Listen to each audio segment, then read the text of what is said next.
ਕਿਸਾਨ ਦੋਸਤੋ, ਆਪਣੀਆਂ ਖੇਤੀਬਾੜੀ ਯੂਨੀਵਰਸਿਟੀਆਂ ਕਹਿੰਦੀਆਂ ਨੇ ਕਿ ਦਸੰਬਰ ਦੀ 15 ਤਰੀਕ ਤੋਂ ਬਾਅਦ ਯੈਲੋ ਰਸਟ ਯਾਨੀ ਪੀਲੀ ਕੁੰਗੀ ਦਾ ਹਮਲਾ ਹੋਣ ਦੇ ਆਸਾਰ ਰਹਿੰਦੇ ਆ।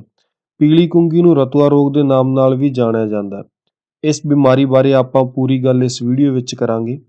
ਸਭ ਤੋਂ ਪਹਿਲਾਂ ਸਤਿ ਸ਼੍ਰੀ ਅਕਾਲ ਦੋਸਤੋ, ਜਿਨ੍ਹਾਂ ਵੀਰਾਂ ਨੇ ਹੁਣ ਤੱਕ ਚੈਨਲ ਨੂੰ ਸਬਸਕ੍ਰਾਈਬ ਨਹੀਂ ਕੀਤਾ ਉਹ ਸਬਸਕ੍ਰਾਈਬ ਕਰ ਲੈਣ ਤਾਂ ਜੋ ਹਰ ਖੇਤੀ ਸੰਬੰਧੀ ਅਪਡੇਟ ਤੁਹਾਨੂੰ ਮਿਲਦੀ ਰਹੇ। ਬਹੁਤੇ ਕਿਸਾਨ ਵੀਰਾਂ ਦੇ ਮਨ ਵਿੱਚ ਇਹ ਸਵਾਲ ਜ਼ਰੂਰ ਹੁੰਦਾ ਹੈ ਕਿ ਇਹਦੇ ਨੁਕਸਾਨ ਨੂੰ ਰੋਕਣ ਲਈ ਸਹੀ ਸਮਾਂ ਕਿਹੜਾ ਹੋਣਾ ਚਾਹੀਦਾ ਹੈ, ਕਿ ਸਪਰੇਅ ਕਿਹੜੇ ਸਮੇਂ ਕਰੀਏ ਤਾਂ ਕਿ ਆਪਾਂ ਇਹਨੂੰ ਰੋਕ ਸਕੀਏ। ਪੀਲੀ ਕੁੰਗੀ ਦੇ ਲੱਛਣਾਂ ਬਾਰੇ ਤਾਂ ਲਗਭਗ ਸਾਰਿਆਂ ਨੂੰ ਪਤਾ ਹੀ ਹੋਵੇਗਾ, ਬਾਕੀ ਇਸ ਦੇ ਲੱਛਣਾਂ ਉੱਪਰ ਵੀ ਇੱਕ ਵੀਡੀਓ ਕਰਾਂਗੇ। PAU ਦੇ ਪੈਕੇਜ ਆਫ ਪ੍ਰੈਕਟਿਸ ਵਿੱਚ ਦੱਸਿਆ ਹੋਇਆ ਕਿ ਇਸ ਬਿਮਾਰੀ ਨੂੰ ਫੈਲਣ ਲਈ ਰਾਤ ਦਾ ਤਾਪਮਾਨ 7 ਤੋਂ 13 ਡਿਗਰੀ ਸੈਂਟੀਗ੍ਰੇਡ ਤੇ ਦਿਨ ਦਾ ਤਾਪਮਾਨ 15 ਤੋਂ 24 ਡਿਗਰੀ ਸੈਂਟੀਗ੍ਰੇਡ ਜੋ ਹੁਣ ਇਹਨਾਂ ਦਿਨਾਂ ਵਿੱਚ ਚੱਲ ਰਿਹਾ ਹੈ, ਤੇ ਹਵਾ ਵਿੱਚ 85 ਤੋਂ 100% ਨਮੀ ਇਸ ਦੇ ਵਾਧੇ ਲਈ ਢੁਕਵੀਂ ਹੈ।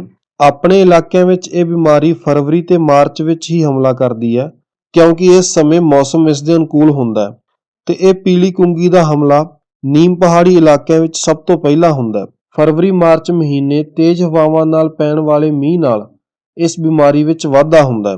ਬਹੁਤੇ ਵੀਰਾਂ ਦੇ ਮਨ ਵਿੱਚ ਇਹ ਸਵਾਲ ਹੈ ਕਿ ਅਗਰ ਹੁਣ ਸਪਰੇਅ ਕਰੀਏ ਤੇ ਉਹ ਫਾਇਦਾ ਕਰੂਗੀ, ਤੇ ਜੋ ਹੁਣ ਕਣਕ ਪੀਲੀ ਪੈ ਰਹੀ ਹੈ ਉਹ ਪੀਲੀ ਕੁੰਗੀ ਤਾਂ ਨਹੀਂ। ਕਿਸਾਨ ਵੀਰਾਂ ਦੇ ਮਨ ਵਿੱਚ ਜੋ ਇਹ ਸਵਾਲ ਨੇ, ਇਹਨਾਂ ਦੋਨਾਂ ਦਾ ਉੱਤਰ ਹੈ ਨਹੀਂ। ਜਿਵੇਂ ਤੁਸੀਂ ਇਹਨਾਂ ਫੋਟੋਆਂ ਵਿੱਚ ਵੇਖ ਰਹੇ ਹੋ, ਅਗਰ ਤੁਹਾਨੂੰ ਪੱਤੇ ਉੱਪਰ ਹਲਦੀ ਰੰਗਾ ਪਾਊਡਰ ਨੰਗੀ ਅੱਖ ਨਾਲ ਵਿਖਦਾ ਹੈ ਤਾਂ ਉਹ ਯੈਲੋ ਰਸਟ ਪੀਲੀ ਕੁੰਗੀ ਹੈ। ਅਗਰ ਤੁਸੀਂ ਪੱਤਿਆਂ ਉੱਪਰ ਹੱਥ ਫੇਰੋਗੇ ਤਾਂ ਤੁਹਾਡੇ ਹੱਥਾਂ ਉੱਪਰ ਹਲਦੀ ਰੰਗਾ ਪਾਊਡਰ ਲੱਗੂਗਾ। ਦੋਸਤੋ, ਜਿਹੜੇ ਹੁਣ ਪੱਤੇ ਪੀਲੇ ਪੈ ਰਹੇ ਆ, ਕਿਤੇ ਉਹਨਾਂ ਨੂੰ ਰਗੜ ਕੇ ਨਾ ਵੇਖਦੇ ਰਹੋ। ਪੱਤੇ ਦਾ ਰੰਗ ਤਾਂ ਹੱਥ ਉੱਪਰ ਲੱਗੂਗਾ ਹੀ, ਚਾਹੇ ਉਹਦਾ ਰੰਗ ਹਰਾ ਹੈ ਜਾਂ ਪੀਲਾ ਹੈ। ਤੇ ਜੋ ਹੁਣ ਪੱਤੇ ਪੀਲੇ ਪੈ ਰਹੇ ਆ ਉਸ ਦੀ ਗੱਲ ਮੈਂ ਪਹਿਲਾਂ ਵਾਲੀ ਵੀਡੀਓ ਵਿੱਚ ਕੀਤੀ ਸੀ। ਅਗਰ ਕਿਸੇ ਨੇ ਨਹੀਂ ਵੇਖੀ ਤਾਂ ਉਸ ਦਾ ਲਿੰਕ ਡਿਸਕ੍ਰਿਪਸ਼ਨ ਵਿੱਚ ਦਿੱਤਾ ਹੋਇਆ, ਤੁਸੀਂ ਉੱਥੇ ਜਾ ਕੇ ਵੇਖ ਸਕਦੇ ਹੋ।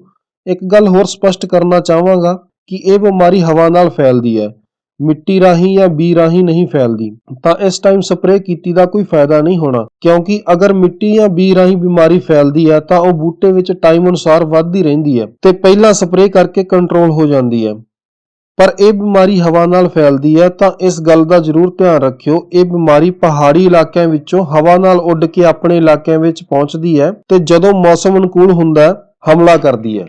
ਅਗਰ ਖੇਤ ਵਿੱਚ ਛੋਟੀਆਂ-ਛੋਟੀਆਂ ਧੌੜੀਆਂ ਵਿੱਚ ਤੁਹਾਨੂੰ ਹਲਦੀ ਰੰਗਾ ਪਾਊਡਰ ਦਿਖਾਈ ਦਿੰਦਾ ਤਾਂ ਤੁਸੀਂ ਸਪਰੇਅ ਕਰ ਸਕਦੇ ਹੋ। ਸ਼ੁਰੂ ਵਿੱਚ ਤੁਸੀਂ ਧੌੜੀਆਂ ਤੇ ਹੀ ਸਪਰੇਅ ਕਰਿਓ, ਜਾਂ ਕਿਸੇ ਗਵਾਂਢੀ ਦੇ ਖੇਤ ਵਿੱਚ ਬਿਮਾਰੀ ਨਜ਼ਰ ਆਵੇ ਉਦੋਂ ਸਪਰੇਅ ਕਰ ਦਿਓ ਤਾਂ ਤੁਹਾਨੂੰ ਫਾਇਦਾ ਮਿਲੂਗਾ। ਐਵੇਂ ਬੇਫਾਲਤੂ ਸਪਰੇਅ ਕਰਕੇ ਆਪਣਾ ਖਰਚਾ ਨਾ ਕਰੋ। ਜਦੋਂ ਇਹ ਬਿਮਾਰੀ ਨਜ਼ਰ ਆਊਗੀ ਉਦੋਂ ਹੀ ਸਪਰੇਅ ਕਰੋ।